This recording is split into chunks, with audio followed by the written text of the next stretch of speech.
The heavy oak door to the Larimer County courtroom felt like it had been built to guard secrets forever. I stepped inside as Karen Blakely's voice sliced through the air like a well-practiced knife, claiming I couldn't possibly live alone in Willow Creek Estates. There they sat at the plaintiff's table, my HOA President Karen in her pastel suit and pearls, the board secretary Diane Parker clutching a handkerchief like it was a shield, the treasurer Mark nodding along like a puppet, and their $400 an hour lawyer Graham Voss looking bored in his $5,000 suit. They thought this $3.6 million hearing was just a formality, a quick rubber stamp to hand my grandfather's house over to their benevolent management. The hallway of the Justice Center still smelled of floor wax and quiet panic at 8:55 a.m. I adjusted the collar of my navy blazer, the same off-the-rack $200 one I'd tailored myself until it sat like armor. Perception isn't just reality here. It's the verdict before the gavel falls. Walk in looking like a victim, and they bury you. Walk in looking like a mess, and they manage you. I needed to look like the problem they hadn't calculated for. My briefcase weighed exactly 8 pounds when full, hard shell black, locking latches, every paper inside indexed like a war room.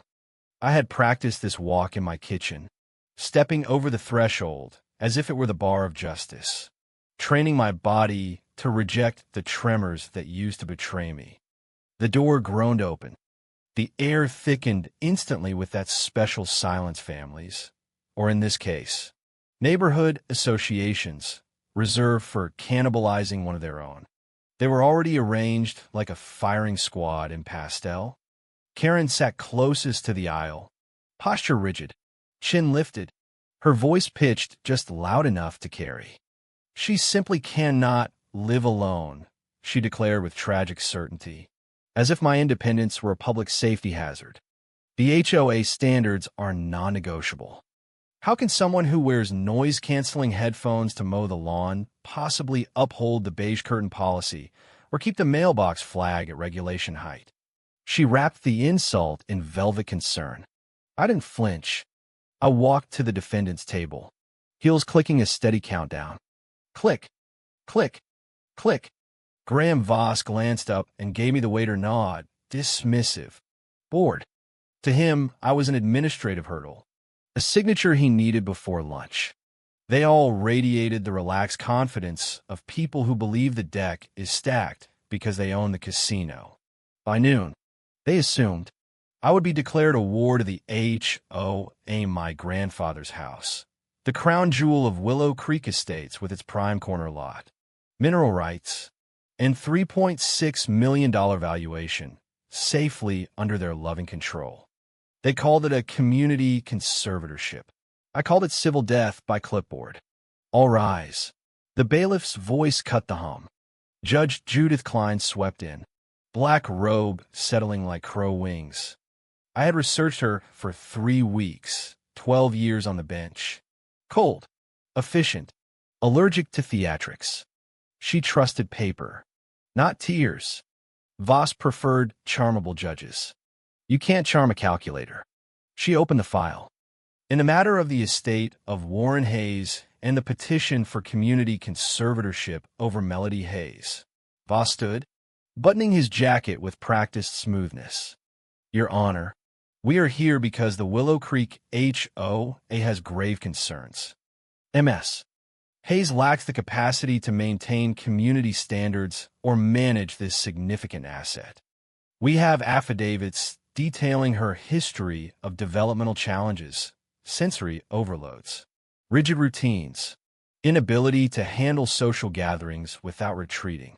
The neighborhood is at risk of declining property values. Karen nodded vigorously beside him, the terrified guardian angel of beige, lawns everywhere. Judge Klein turned a page. I see the request for emergency temporary control pending full hearing. You claim immediate harm to the community.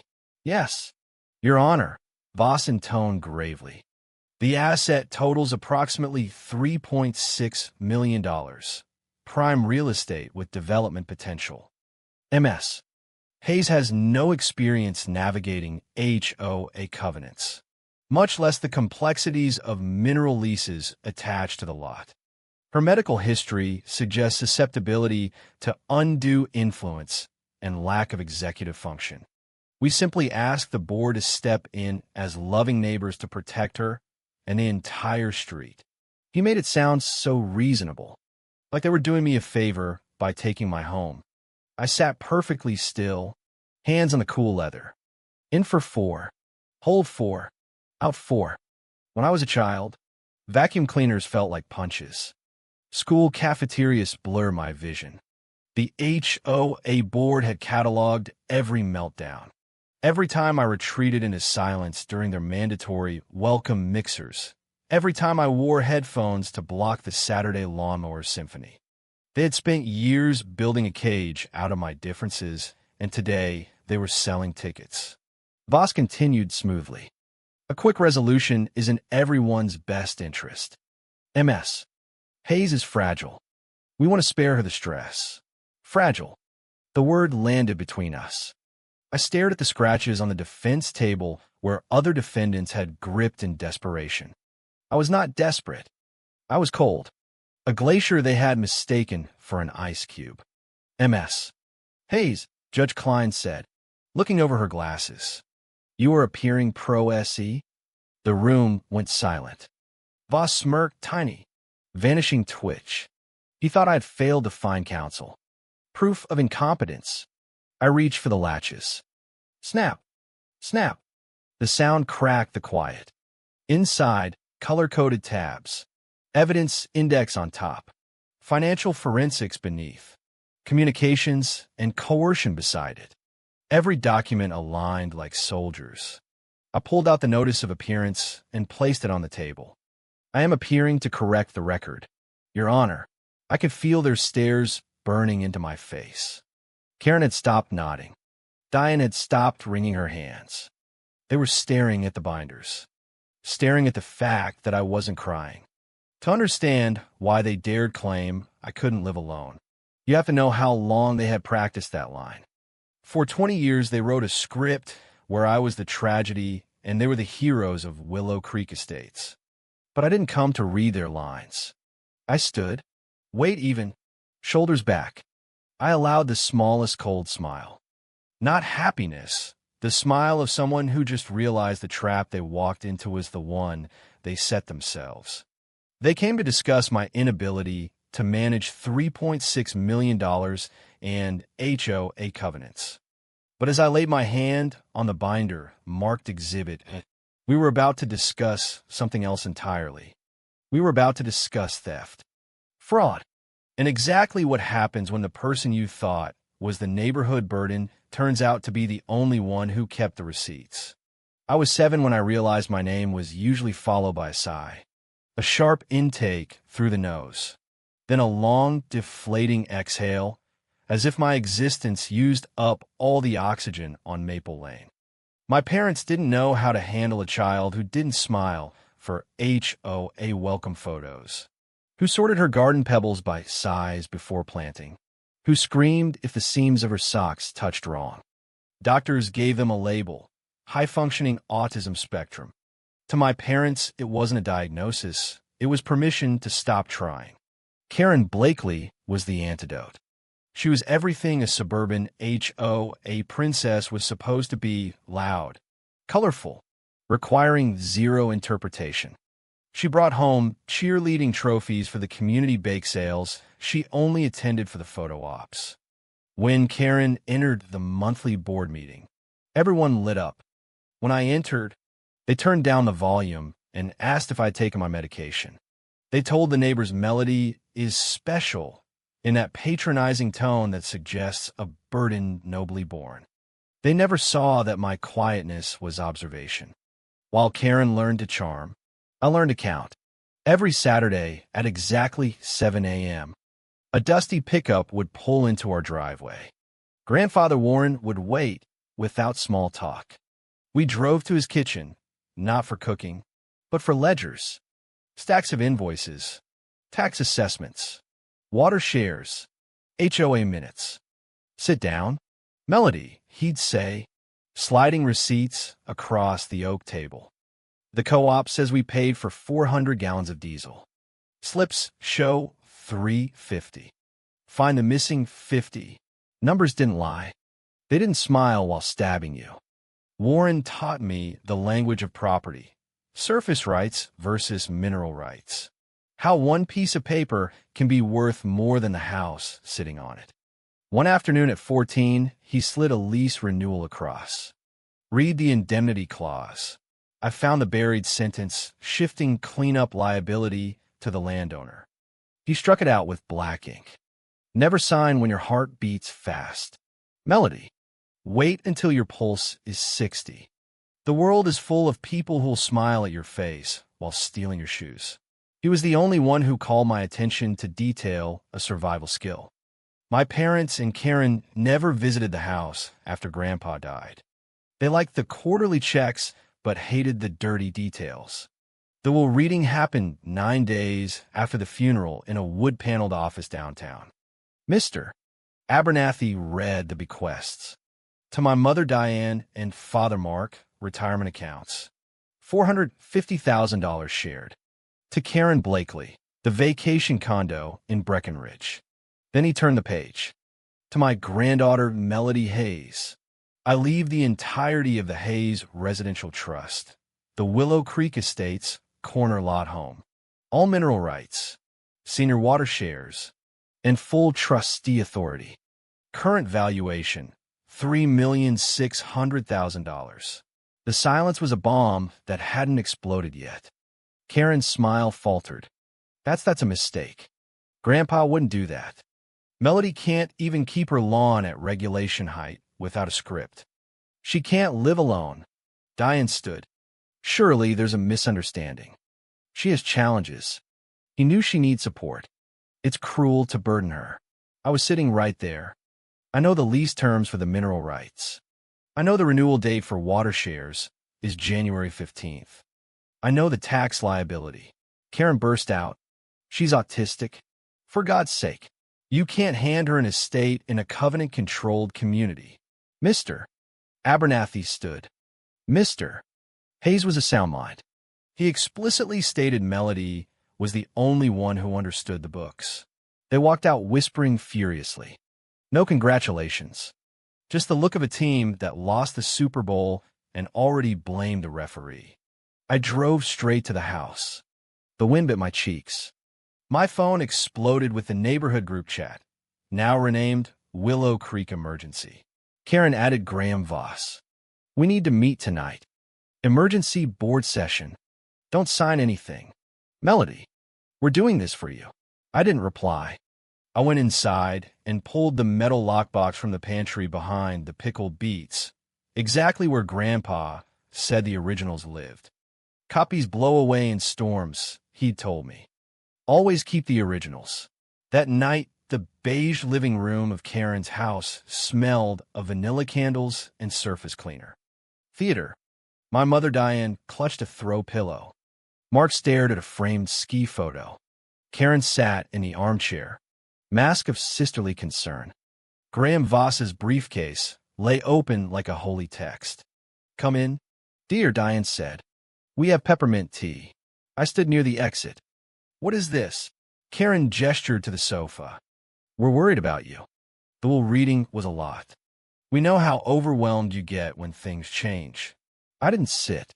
Voss slid the thick blue document across. Family, I mean, community protection and asset stewardship agreement. I scanned. Irrevocable transfer. Co-trustees. Monthly stipend. Bolded paragraph. Given the beneficiary's diagnosis, the board agrees to assume full administrative control to prevent mismanagement. They were weaponizing the very label that made loud HOA mixers painful, offering me $2,000 a month while the mineral leases alone brought $14,000. If I don't sign, I asked. Voss's voice hardened. We file for emergency community conservatorship. We have your medical records. Affidavits from a board. It will be public. Humiliating. Psychological evaluations. We're trying to keep this in the family. I mean, The neighborhood. I looked at Karen. She glared with open hostility. Just sign the paper. Melody, stop being difficult. You can't even handle grocery runs without headphones. How do you plan to manage $3.6 million and HOA compliance? You'll lose it in a month. I reached into my purse, pulled out my phone, and photographed every page, especially the autism clause. Karen reached. You can't do that. Confidential. It's a settlement offer, I said. I'm documenting. I stood. I'm not signing. The trust names me trustee, not the board. Karen's face twisted. You ungrateful little. We're trying to help. You're going to destroy Grandpa's legacy. Grandpa's legacy was accuracy, I replied. He created this trust so no one but me could touch it. He didn't forget you, Karen. He just knew you. The silence was a bridge collapsing. I walked out into the cool night air. The latch clicked like the end of my childhood. In the car, I finally exhaled. My hands shook. They were really going to drag me to court over my own house. My phone buzzed. Karen, you'll be back. You can't do this alone. She was right about one thing. I couldn't do it alone the way they played. But I wasn't going back. I was going to war. And I knew where the bodies, or at least the forged minutes, were buried. The certified letter arrived Thursday afternoon, heavy as a brick. Return address, Voss, Miller & Associates. Inside, 38 pages titled Petition for Appointment of Community Guardian for an Adult. My name in all caps responded. It described a woman I didn't recognize, helpless, danger to herself and property values. Paragraph 7. Severe deficits in executive functioning due to autism spectrum disorder, unable to make complex decisions or resist undue influence. Paragraph 9. Psychiatric evaluation by Dr. Aries Thorne, a man I had never met. Exhibit C. Grainy photos. One from the 4th of July block party. Me in noise-canceling headphones. Eyes closed. Caption. Respondent disassociating during normal social gathering. They didn't mention the fireworks that felt like physical blows. Another. Me on the floor of my living room, surrounded by perfectly organized tax documents. Rocking slightly while concentrating. Caption. Regressive childlike behavior amidst chaotic conditions. Chaotic? The piles were sorted by year. Then the Facebook post from Karen. Photo of us as kids. Her hugging me protectively. Our community is going through a heartbreaking time. Fighting to protect a neighbor's future and Grandpa Warren's legacy. Mental health is silent. Please pray for the Hayes family as we navigate this legal journey. We only want what's best for Melody. 112 likes in 40 minutes. Comments poured in.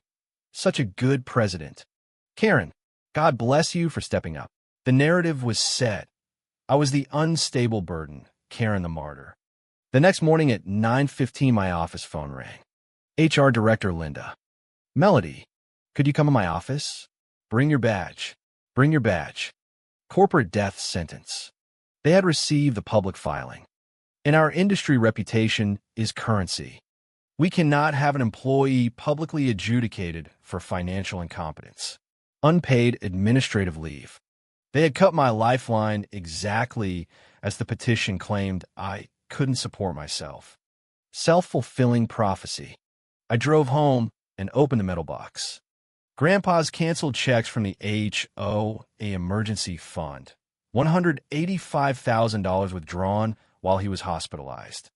Signatures on the checks looked perfect at first glance. But under the jeweler's loupe, the lines were uniform. No natural variation. Identical when overlaid. Printed. Forged. Pay line. Consulting services. The handwriting on the payee line. Blocky, but the S curled exactly like Karen's birthday cards. Power of attorney during Grandpa's hospitalization. Held jointly by Diane Parker and Karen Blakely. They had drained the fund while he fought for breath. Then used my incompetence to come after the rest. I photographed everything. Scanned statements. Created forensic timeline. Emailed Vanguard Forensic Accounting. Suspected forgery and dissipation of HOA assets. Urgent. Then Evan, the quiet 21-year-old board alternate, texted me at 11 p.m. Need to see you. Don't tell Karen. Old megaplex parking lot. 20 minutes. I turned on voice recorder and drove. He looked wrecked. Handed me a silver USB drive. It's everything. They call it Project M. In his car, I plugged it in. Group chat export. Karen. Diane. Mark. Graham Voss. Move fast. If she gets control, she'll audit. Use the old photos, headphones at the block party. Crop them. Add the stove incident from 2018. Once guardianship finalized, we moved the mineral rights to LLC and sell water shares separately. They plan to strip mine Grandpa's legacy for quick cash. Excel spreadsheet. My monthly stipend, $2,000. Karen's management fee for $1,500. Diane, $3,000. Voss retainer, $5,000. $150,000 a year siphoned from my house. Screenshot. Karen texting a real estate agent. Once finalized, we sell the water rights separately. Evan cried. I thought they just wanted to help with taxes. I downloaded everything. Go home. Act normal. Lie if you have to. I need you as a witness later. Back in my spare bedroom office, I built the dossier. For binders. Red fraud, DR. Thorne's license. Golf tournament photo proving he's Voss's brother-in-law. Building log showing office closed on the evaluation date. Black. Power of attorney withdrawals. Forged checks. Timeline matching Grandpa's sedation. Blue digital trail. Group chat. Crop photos metadata. Project M files. Green capacity proof. 8 years of on-time HOA dues. Utility bills. Tax returns. Performance reviews from my risk analyst job. Paralegal certificate with 4.0 GPA. Forensic report arrived. Signatures mechanically reproduced. Pixelation halo. Money traced to GJV Consulting LLC. Registered to Jennifer Voss. Graham's wife. They paid their own lawyer with my grandfather's stolen HOA money. Closed loop of corruption. I drafted my objection citing Colorado Rule 11, bad faith filing.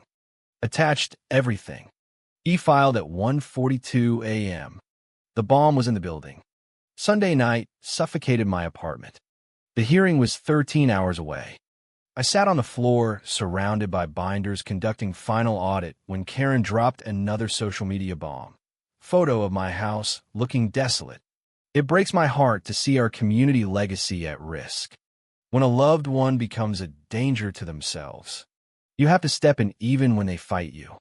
Praying for peaceful resolution tomorrow. Some people just cannot handle the world alone. Comments flooded sympathy for her. I screenshot it. Added to blue binder. Every lie became another brick. Then the flying monkeys. Texts from neighbors. Mrs. Gable begging me to just sign and give power of attorney to Mark. You know how you get when people look at you. I blocked her. At 9 p.m., Voss filed a last-minute supplemental brief, 12 pages of high school panic attack stories. Cousin affidavits calling me reclusive. Document dumped to exhaust me. I printed it. Labeled attempts to distract. Punched holes. At 9:30 Summit Vale emailed. We have been contacted by a representative of the HOA regarding reputational risks. A finding of incapacity would prohibit your return. They call my job tortious interference. Printed. Saved for future civil suit. Evan called at 10 o'clock. Hyperventilating. Karen knows I met you. She checked my GPS. She's screaming I betrayed the community. Stay home. Lie. Tell them I begged for money and you left. I need you alive to testify later. At 11:15, the final forensic report arrived. Lethal. Digital halo around signatures. Money trail to Jennifer Voss. Racketeering. I drafted one last motion. Notice of supplemental authority and motion for finding of bad faith. Attached everything. E-filed. Timestamp 1:42 a.m. The sun rose. I laid out my navy blazer. Practiced in the mirror. Your Honor, my name is Melody Hayes. I'm a trustee. I am not here to ask for mercy. I am here to offer proof. I packed the 4 binders. Click, click. The combination spun to 360, the value of the estate. The bailiff called the case at exactly 9 o'clock. In the matter of the estate of Warren Hayes. Petition for emergency community conservatorship. I sat alone. Karen's table looked like a funeral in pastel. She radiated self-righteous energy. Voss puffed his chest. Judge Klein entered. Proceed. Mr. Voss. Be brief. Voss stood. This is not about money. This is a rescue mission. The HOA seeks to protect a vulnerable resident from the crushing weight of complex covenants and a valuable asset. MS. Hayes suffers severe social withdrawal, rigidity, inability to process real-world variables. She cannot live alone. To leave this property in her hands is to invite disaster. Karen let out a perfectly timed sob. Judge Klein looked at the empty chair beside me. MS. Hayes, who is representing you? I stood, smoothed my blazer. Melody Hayes, counsel for the respondent. I am appearing pro se, Your Honor, but the defense is prepared. Voss frowned. Karen leaned forward. I opened the briefcase. Stacked the binders. Red, black, blue, green. They looked like bricks in a wall. The petitioners claim I cannot live alone. I direct the court to Exhibit A in the green binder. 8 years of on-time HOA dues. 72 months of utility bills. My tax returns. Performance reviews praising my attention to detail. If I can analyze corporate risk for a Fortune 500 company, I can manage one house. Judge Klein flipped pages. Reading fast. But capacity is not the issue. Credibility is. Exhibit B, the red binder. I handed it over. They submitted a psychiatric evaluation by Dr. Aries Thorne. I have never met this man. The building logs prove his office was closed on the alleged evaluation date. Tab 3, marriage license proving Dr. Thorne is Graham Voss's brother-in-law. Fraudulent medical report commissioned by opposing counsel. Voss objected. Judge Klein snapped. Sit down. Mr. Voss. I continued. The motive is concealment. Exhibit C, the black binder. Forensic accounting shows $185,000 withdrawn from the HOA emergency fund while my grandfather was sedated. Signatures mechanically reproduced. Paid to GJV Consulting. Registered to Jennifer Voss, the attorney's wife. Judge Klein removed her glasses and stared at Voss with ice. Mr. Voss, is this true? Voss sweated. I can explain. I held up the original trust. Article 6, no contest clause. Any beneficiary who contests without probable cause forfeits everything. By filing in bad faith. Submitting fraudulent evidence. Attempting to remove the appointed trustee with lies. They have triggered it. Karen slammed her hand. You can't do that. That's my condo. Sit down, the bailiff barked. Judge Klein's gavel cracked like a gunshot. The petition is denied with prejudice. Mr. Voss, you are sanctioned for bad faith filing. This matter is referred to the district attorney and state bar. You will not practice in my courtroom again. She looked at the board. The no contest clause is enforced. Your designated assets revert to the estate. MS. Hayes, the court recognizes your appointment as trustee. You're free to go. Karen slumped like a deflated balloon. Diane wept real tears now, the kind that come when the lifeboat sinks. Mark stared at the table, complicit and broken. I closed the briefcase. Click, click. I picked up the binders and walked past Karen. She stared with pure hate and confusion. The extra in her movie had just seized the director's chair. I leaned down just enough for her to hear. You were right. Karen, I can't live alone. I tapped the briefcase. I live with the truth, and the truth is very expensive. I pushed open the heavy doors into the blinding Colorado sunlight. The air tasted like freedom. I had $3.6 million to manage, a house to run, a fraud examiner license to finish. The neighborhood had spent years telling me who I was. Today I finally told them who I am. Back in Willow Creek Estates, the beige curtains fluttered. The lawnmowers still droned on schedule. But the power had shifted. Karen's for the good of the community speeches rang hollow now that the community knew she'd been stealing from it. Neighbors who once liked her Facebook posts quietly unfollowed. The board held an emergency meeting without her. The new president sent me a single email. We apologize for any inconvenience. All fines are waived. I smiled at the screen, small, cold, satisfied. Evan came over one evening carrying a six-pack of a non-alcoholic root beer Grandpa used to love. We sat on my perfectly compliant porch. "I'm sorry I waited so long," he said. "You don't save me with sorry," I told him. "You save me with the truth." And you did. We watched the sunset paint the identical roofs gold. Somewhere down the street, Karen's for sale sign went up on her McMansion. She was moving to a non-HOA community. Rumor said, somewhere without covenants to hide behind. I raised my bottle in silent toast. Grandpa would have approved. The dark humor of it all still makes me laugh sometimes.